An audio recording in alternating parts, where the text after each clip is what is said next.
So this was my old fire starting kit I kept in the car. Found it several years old. We'll see if the batteries have enough left in them to spark up the steel wool. So as you can see, these batteries are from 2017.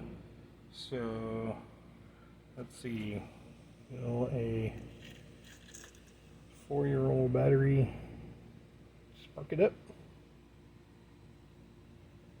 Oh, there we go. Hey, not too bad an idea then.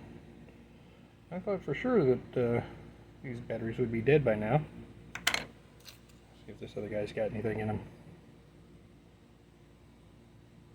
Nope, not so much. Yeah. Oh, yeah, there's a little.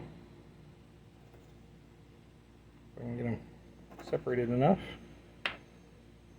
Yeah. So that's what it was. It was batteries in a bag with steel wool in a bag, just to keep them all separate as long as possible. And then kept in the car in case I needed to start a fire after getting stuck somewhere. Of course, now we hardly ever go anywhere. Anyway, that seems pretty cool.